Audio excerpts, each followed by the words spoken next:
since the early 60s. That's as close to age as I'll get. And has created one of the most beautiful gardens.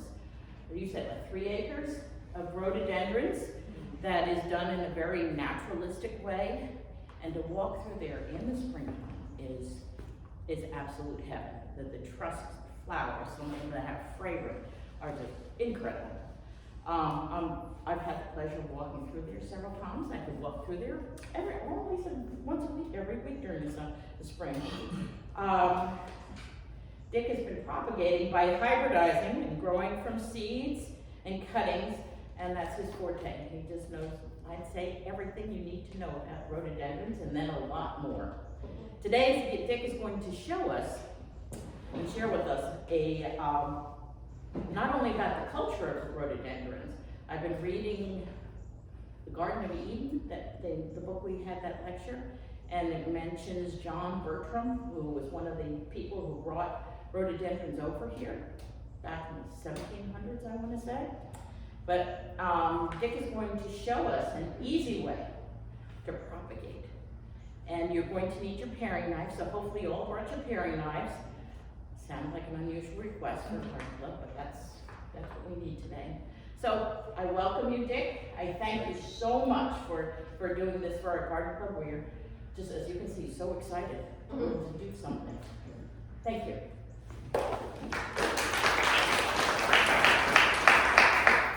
Well, today is rhododendrons. As Sue said, I'm going to speak a little bit about culture, and then we are going to propagate, each of you are going to propagate 4 rhododendrons of my own hybrids, actually. And by next May, they'll be all rooted for you, God willing. So, I have discovered that a lot of people have a tough time growing rhododendrons. Not so much you people, but casual gardeners. They don't realize that rhododendrons are different from regular plants. Most other plants have what are known as adventurous roots, and these are roots that go out from the stem of the plant and go through a whole large area to stabilize the plant and to bring certain nutrients and water in. Rhododendrons don't do that. They have a very fine system of roots relatively close to the stem of the plant. They never go far out away from the plant. You can have a plant 6 feet high and the root ball is only about this much. So because of that, they completely invade the soil. You know, I was looking at something on the television about capillaries in the human body, and everywhere there's a capillary. If you cut yourself right there with a little pin, it bleeds. Well, it's similar to that with rhododendron roots. They're everywhere in the soil.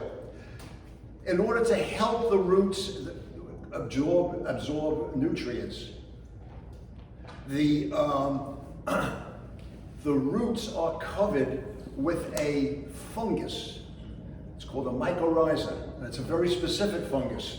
It's not, if you go to a store, you see you have a root booster. That's you're supposed to plant around most plants. That doesn't work on rhododendrons. They have their own mycorrhiza that you cannot buy and add to the soil. Fortunately, the soil seems to have it no matter where you are, if there's well, basically anywhere in the country.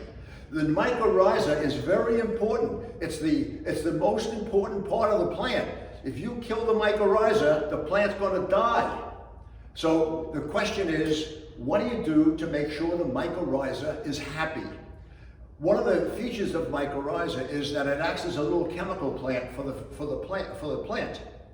It takes nitrogen, which comes from thunderstorms, and converts it to ammonium nitrogen. And that's what the plant needs. So it's not only does it bring in nutrients and water, but it also converts some of the nutrients. So what does the mycorrhiza want to do to be healthy? Several things. The first thing is it needs air. Now I know I'm getting crazy here.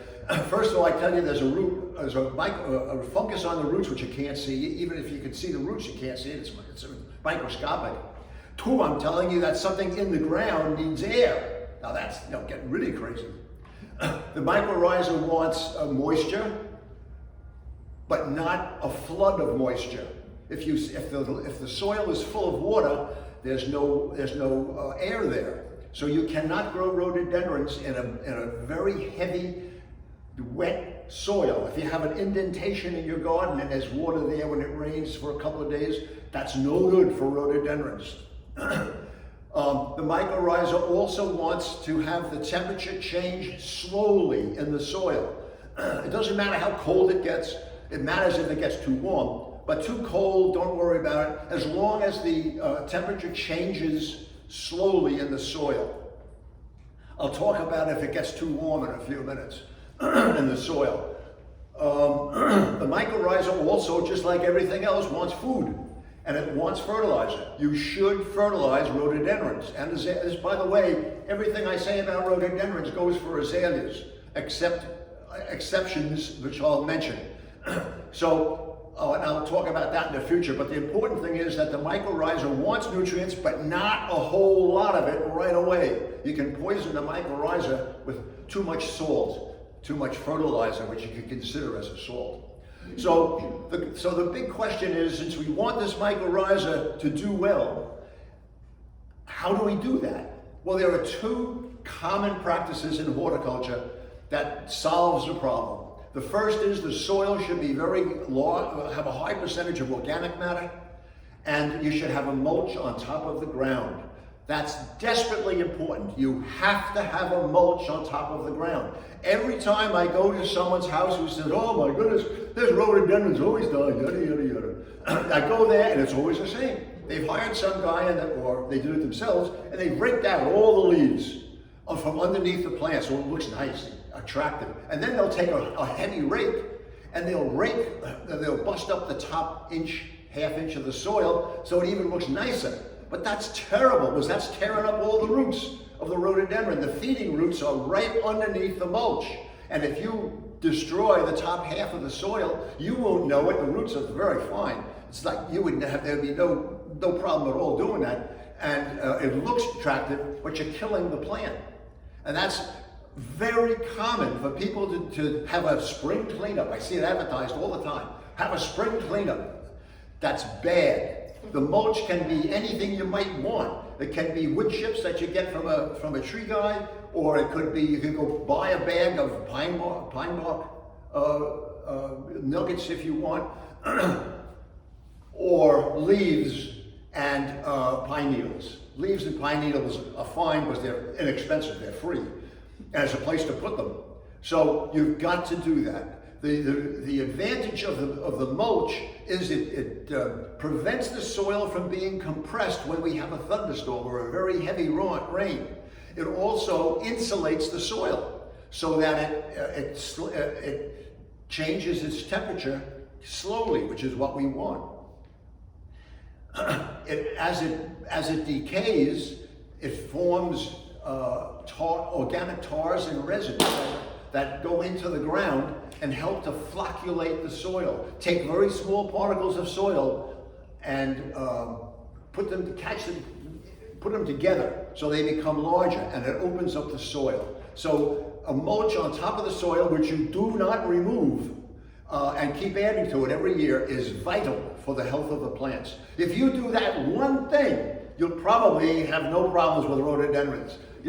I'm going to talk later about a whole lot of things, but the important thing is, I can't emphasize enough the importance of a natural mulch on top of the ground that stays there all year. The organic matter in the soil helps to keep the soil open and friable. And it also, the little pieces of organic matter actually hold water. They absorb water, and if it gets dry, they can release the water to the soil. So it acts like a little natural sponge in the soil. So those are the two things that are the roots of the rhododendron are so very, very important. Well, I'm going to take you through a year of rhododendron culture. We start off on January 1st, and we notice that the rhododendron leaves are all curled and hanging down. That's because it's cold and the rhododendron has to protect itself from losing water, so it curls the leaves and mechanically closes the stomata on the back of the leaves, the little holes that evaporate water. So by doing that, it remarkably reduces the loss of water. There's nothing much to do until the end of March. The end of March, or the middle of March, St. Patrick's Day, whatever, you fertilize the plants. You want to get a fertilizer, you want to use a fertilizer that is a lawn fertilizer, 10-6-4 fertilizer. That's 50% organic. If you're not going to get 50% organic fertilizer, then get anything you want. But you want to have a high nitrogen fertilizer where half the nitrogen, the 50%, is organic, which really means it's not rotted horse manure or anything like that. It's actually a chemical. It's chemical fertilizer, but it won't become available to the plant until the soil gets warm. So when you fertilize in March, you get a 50% nitrogen and 10-6-4, but it's really 5-6-4. And that nitrogen is available to the plant almost immediately, and it helps it to get ready for flowering. And then when the soil gets warm, the rest of the nitrogen becomes available to the plant, and the plant can get through the flowering season and also get ready for next year. So that's in March. In April and May, rhododendrons start to flower. One of the features of rhododendrons is the varying time of the year that they bloom. You have some rhododendrons that will bloom in April, depending on the weather, in late March. April, and then May is the height of the season. And a few things will bloom into May, and one or two things actually will bloom in July. There's a Native American azalea called baker eye that blooms in about the 4th of July, actually. Which is bright red. It's actually a beautiful thing that nobody grows. Anyway, so after May, the flowers will eventually abort. Now, what actually happens is the corolla, the flowering part that we all call the color of the flower, that's fused petals into one funnel-shaped flower. It's called a corolla. It drops off. And what's left, that stops off. What is left is the reproductive part of the plant. Dun, dun, dun, dun, dun.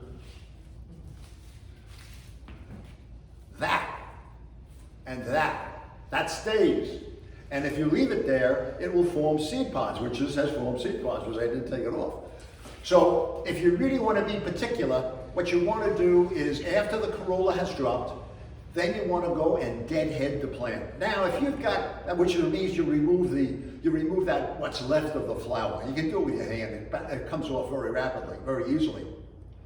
Now, if you've got rhododendrons that are 15 feet high and have hundreds and hundreds of flowers, you're not going to stand out there and do that. Mr. Coe, you know Mr. Coe at Planting Fields? He used to go down to Oyster Bay and hire a whole lot of high school kids to come up to Planting Fields and deadhead rhododendrons for a couple of weeks. Anyway, I know that you're not going to do that. I don't do it on all my plants because I know which plants will set seed. If you allow the plant to set seeds, next year you won't get flowers. The plant takes all summer to ripen the seed, and that's all the energy goes into the seeds. You know, the plant really wants to reproduce. That's its only purpose in life, is to reproduce. And so it's very important. It wants those seeds. So it will produce those seeds and not have enough energy to produce flower buds for next year. I think I brought this in to show that. You see here, that was not deadheaded. There's no flower bud. This is a flower bud, by the way. I'm assuming you know that. And here, it didn't even grow. So it's very important to take that flower bud, deadhead the rhododendrons if it's available. Azaleas you don't have to do that with. So I should have mentioned at St. Patrick's Day is the day to remarkably prune very large rhododendrons. Now, there's a very big problem on the North Shore where rhododendrons were planted in the roaring 20s, and they're still around a lot, and now they're very high. The problem is that they've got a tuft of leaves way up 15, 20 feet high, and nothing from there down to the ground. A bare stem. And everyone always asks, what do I do? Well, what you do is on St. Patrick's Day, Usually these plants are multi-stemmed coming out of the ground. On St. Patrick's Day, you cut one off 3 feet, 2.5 feet from the ground. Leave the rest of them there. And over the summer, watch it.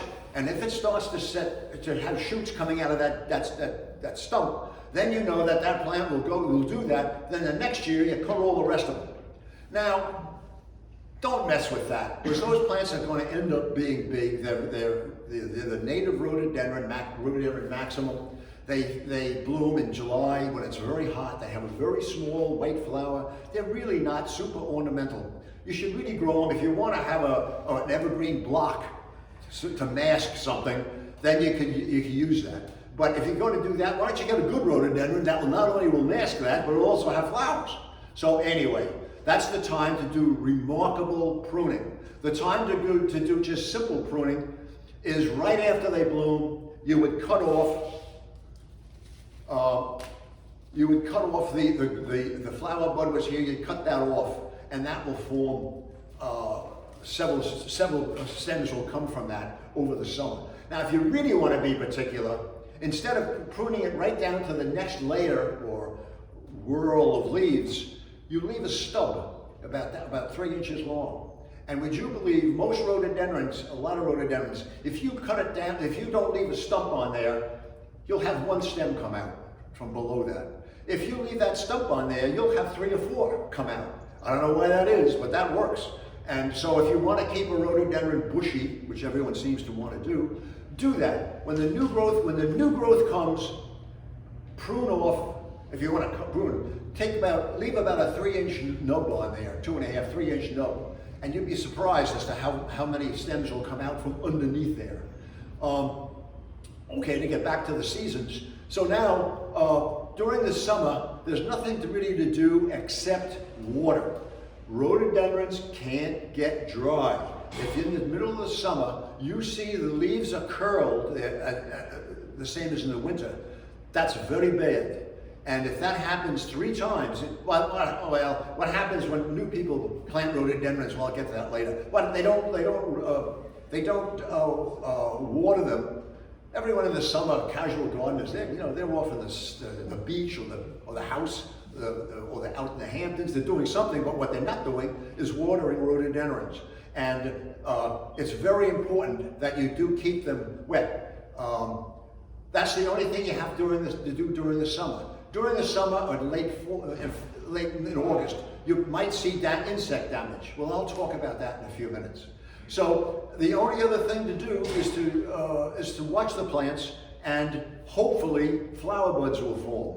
Flower buds form depending on the age of the plant, either in August or for very young plants, and all the way until middle of October for very mature plants. The young plants will flower up earlier. And then there's nothing else to do until next January. Well, I wanted to talk about diseases and problems with rhododendrons, insected diseases.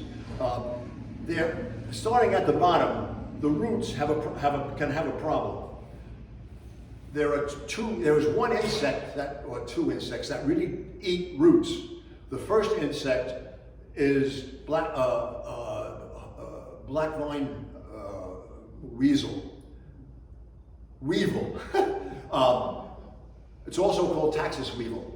And as you might imagine, because it's called taxus weevil, it's very frequently on taxus ewes. What they do is there's an adult that's black, and it's about 3/4 of an inch long, and it's nocturnal. It comes up at night. It lives in the litter below and during the day, and it comes up at night and it eats around the perimeter of the leaf. It's more prevalent on azaleas than it is on rhododendrons. If you look at an azalea or a rhododendron and you see little notches all around the edge of the perimeter of the leaf, the edge of the leaf, it almost looks like someone took picking shears and cut it around, except the base of the picking shears comes to a point. These don't come to a point. They'll come to a little millimeter square at the end. That's taxus weevil. And the weevil, that's not very important to the rhododendron. I was going to bring a sample, but I couldn't find a sample. I'm happy to say I couldn't find a sample in my garden. That's not the problem. The problem is the larva that's in the soil. They lay eggs in the soil, and the larvae like to eat rhododendron roots. So if you see that damage around the perimeter, don't worry about that. Worry about the stuff in the garden. Now, I've been told the Extension Service gets anxious if I recommend insecticides when I give a talk. So I'm not supposed to tell you what to use. So if you want to find out what to use and you don't know, Extension Service has a magnificent facility on Merrick Avenue in Merrick. And they have a little garden there, a big garden. And they'll be delighted to tell you how to take care of things. But the important thing with Taxus weevil, you can spray the plant with an insecticide and the Taxus weevil will get killed, but that doesn't help you because the larva is what's hurting you. So you have to find something that's in the ground, insecticide in a soil insecticide. The other problem with roots, we don't have Japanese beetles anymore. I haven't seen a Japanese beetle in many years, but if you do see Japanese beetles, their larvae will eat the roots too. And that's a big white worm. It's about 1/2 inch and it's curled. It will eat the roots too. But the big problem with the soil is a fungus that kills the plant, Phytophthora cinnamomum. Phytophthora is a fungus that seems to be everywhere, and some plants are very susceptible to it. There's a plant that used to be mainly very popularly sold in garden centers called Nova Zembla, and Nova Zembla was infamous for being attractive for Phytophthora. If during the summer, all of a sudden, you see the leaves curled on your plant, and you're wondering, all the other rhododendrons are fine, and this plant here, all the leaves are hanging down like it was wilted. Well, what happened is it has mycorrhiza, and they're destroying the roots, and I'm sorry to say that once that happens, there's nothing you can do. Just pull the plant out. You might not want to do it, you know, might not believe me, you wait until the fall or the winter, but I'm telling you, it's going to die. Now, what is the mycorrhiza one? What is the Phytophthora one? Well, opposite to the mycorrhiza. They want very warm soil and very, very wet soil. If in the summer it's really hot and we get a thunderstorm and there's a blast of water comes down, 1 inch or 2 inches of rainwater, and if your soil doesn't drain rapidly, oh boy, will that stuff start to take off. And it's very common after a heavy thunderstorm about 3 weeks later, and all of a sudden you see that plant begin to wilt. That is Phytophthora. And as I say, there's nothing too much you can do about it. Well, those are the only 2 problems with the roots. Oh, by the way, if you have a plant die from that, you pull it out, everyone says, well, what do you do with that? What are you going to put there? Well, if you want to be brave, you put another rhododendron there. And most of the time, it's not effective. I've done it many times, and it's not effective. You just don't put Nova Zembla there, I'll tell you that, because that will be effective. Oh, put a U or something else there for a while. Okay, the next problem is the stems. There are 2 insects that like to eat stems. The first is a bark borer. The bark borer lives right underneath the bark, usually, almost always, on very old plants, and usually down low, in the lower 3 feet of plant.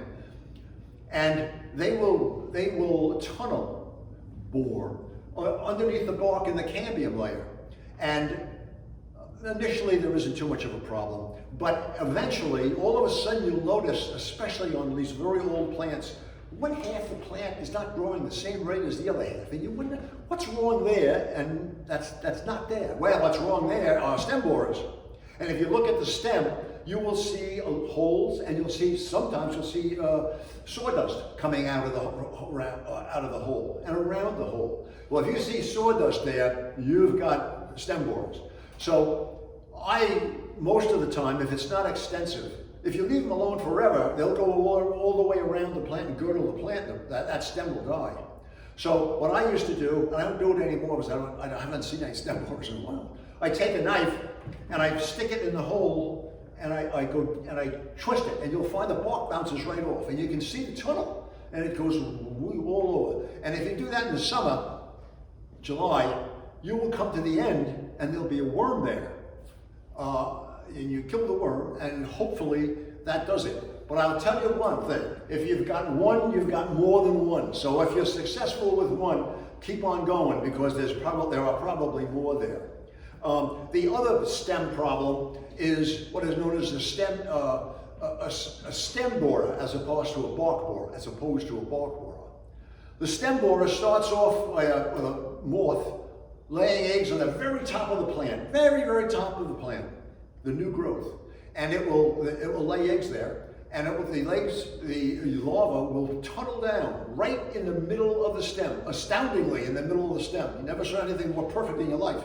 And it will go down, and after the next year, it will bore a hole, come out, fly around, and they come back and lay eggs in that hole. So it will keep on going, and it can go all the way down the bottom of the plant. And there's no symptoms, because the middle of the stem is just really holding the plant. But what happens, if you're going to find this, what happens is that all of a sudden you go out in the morning or sometime after a windy night and you see a stem broken right off of a rhododendron. And you wonder, what the devil did that? And you look at it and whoa, you see a hole right in the middle of the stem. Very common. So what I do is I take pruning shears and I start pruning down. And I hope I get to the plant, the insect, before I get to a major part of the plant, because then you've got a problem. There used to be an insecticide sold called Bora Kill. It was like toothpaste, in a toothpaste container. And you had a little applicator on it, and you put it in the hole and you squeeze it, and it injects insecticide into the hole. That usually works for bark borers. Stem borers, most of the time they're too far down, and if you put that up there, you can't get to them. So if you look at your plants and you see holes up high, 4 or 5 feet high, coming out, that's a stem borer who's now flying around, and he or she is going to lay eggs in that same spot. Those are the main. Well, now we get to the leaves, and the leaves have problems. There are several problems with the leaves. The first problem is chlorosis. That's not an insect damage, that's a problem with the soil. The soil wants to be a pH of 5.5.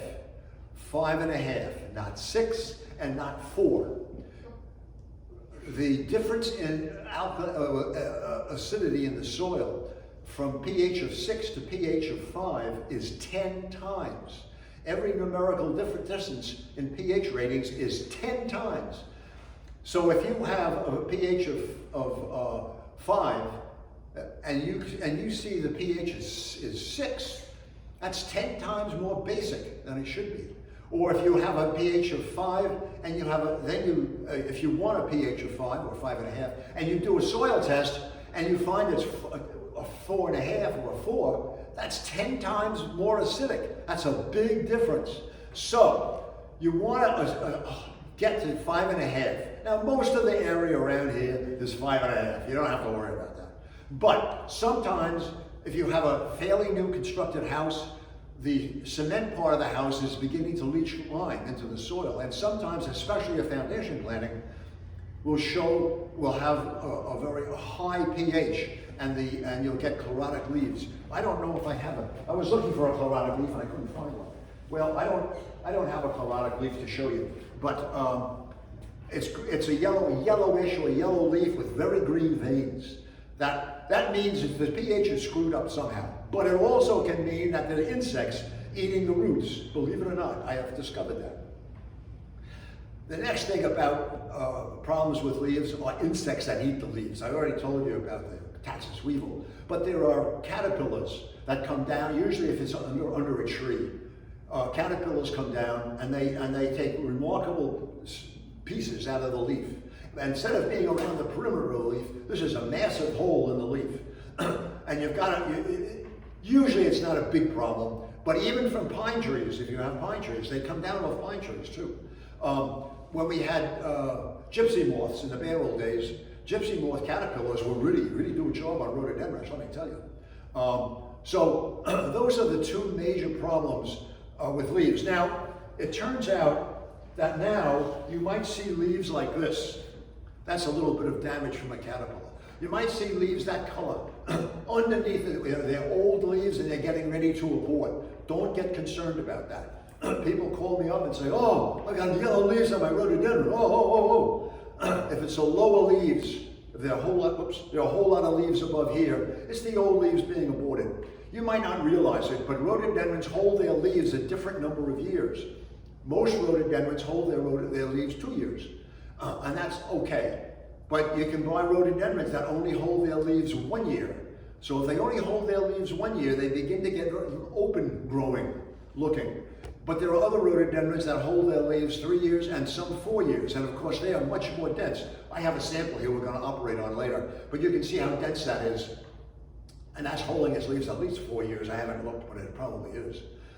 So if you're going to buy a rhododendron, which we'll talk about later, make sure that you see 2 years leaves on there. So that you're going to have a plant that's more or less dense as you go along. So that's really the problems with the leaves. The problems with flowers are there's no insect eating the corolla of the flower. But there's a problem with buds going through the summer and we're going through the winter and blooming the next year. Lots of times the buds will get winter killed. Rhododendrons vary remarkably in their hardiness. And now it's not that much of a problem because the rhododendrons that they sell in the stores now are basically hardy for this area. But if you buy rhododendrons from somewhere else, if you're down in southern New Jersey and you see you want to stop at some place and they have rhododendrons, you buy one. You got to be a little careful about that because that might be hardy for southern New Jersey, but it might not be hardy for up here on Long Island and the North Shore of Long Island. But our summers are not nearly as bad as they used to. Winters are not nearly as bad as they used to be, and that's not usually a problem. But anyway, if all of a sudden in the spring everything's blooming and you look, all the rhododendrons are blooming, and you see there's one plant and it's got big fat flower buds on there, and they just don't bloom, and eventually they'll turn brown and not fall off. That's winter kill, and there's nothing much you can do about that. That's just the way it is, kind of. Another problem with buds is that squirrels seem to like to eat buds. They don't eat them, they just chew them off. And it's not unusual to see underneath a rhododendron several buds, and some squirrels decided for some reason to knock it off. So those are the basics of horticulture, of rhododendrons, or culture of rhododendrons. One of the big problems we have, though, are people who buy containerized rhododendrons, which they all are, at any place that's selling them, and then transferring them to their garden. That becomes quite a task. And the people at Costco or BJ's or wherever who sell these things, they're not going to tell you how to plant it. And unless you know what's going to happen is, especially casual gardeners, they'll buy a gorgeous plant at some place in a container, bring it home, dig a hole, put it in the hole, fill a hole up, and walk away. And they figure, and it's a beautiful thing. And they figure, well, let nature take its course. Well, nature's not going to take its course. Because if you do that, what's going to happen is that plant's going to die. It's going to die in September, October, November. Most of the time, past a guarantee from the seller that they guarantee it for a season. Well, a season, if you buy it in the spring, they guarantee it will live through the summer, but not going into the winter. So, I'm going to show you what you should do about that and how to plant it. Well, when they plant the plant, they figure, you know, this plant's a little tall. I'll plant it about a couple of inches deep, so that way it will look shorter. So not only do they backfill the soil, but they put about an inch, 2 inches, or 3 inches on top of the root ball. That is deadly. I guarantee you that will kill the plant. So you don't ever, ever, ever put soil on top of the root ball. Well, let me show you what I'm going to do here.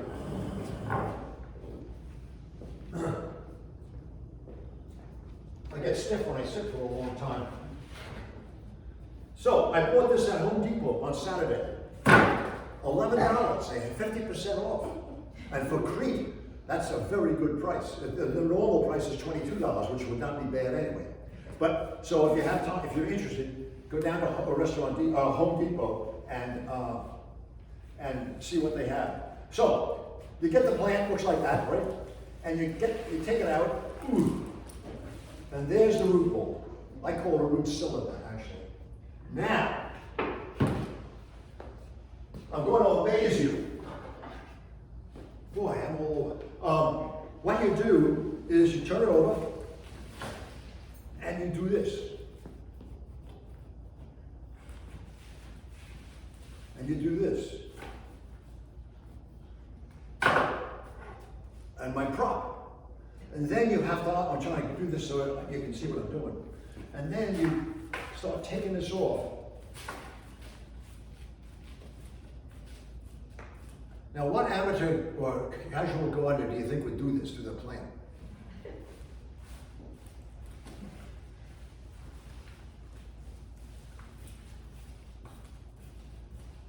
You can't see it, but there's a whole lot of very fine roots right here.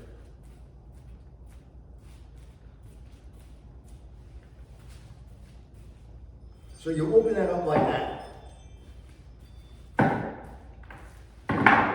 So now you're left with that.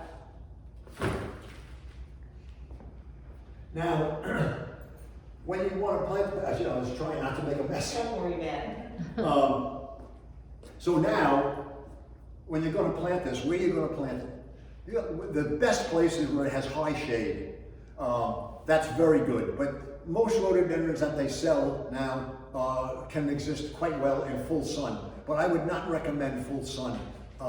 You have Roseum elegans, the one that the plant that's probably 90% of the plants they sell, that will work in full sun. But most of them, you should really have partial shade. So what you do is you dig a hole about twice the diameter of the root cylinder, but it doesn't have to be that much. When you dig the hole, the topsoil put over here and the subsoil put over there. Keep them separate. When you plant the plant, and you do not plant it any deeper than it already is, than the top of the root ball. In fact, it's not bad to leave a ½ an inch sticking up. Backfill with the topsoil that you took out and get rid of the subsoil. If you don't have enough topsoil, you can take this scratcher, here. You take this scratcher and you go and you scratch soil from topsoil from around it and use that too. You want to firm it. I firm it with my hands. I push pretty hard on it, but I'm concerned about stepping on it on the backfill. That really compresses the soil, and again, we need air in the soil. And then you put mulch on top of it, and you've got to put mulch on top of it, especially a brand new plant. And then you water it. Now, the casual gardener doesn't do any of that stuff. And he might water it when he plants it, but that's the only time he's going to water it for the rest of the summer.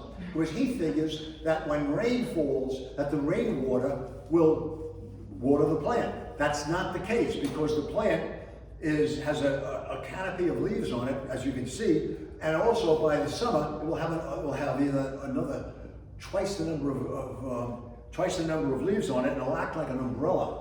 And rainwater will be shunted off outside of the area of the roots. Now, most of the time, that's no problem. The water will move horizontally in the soil by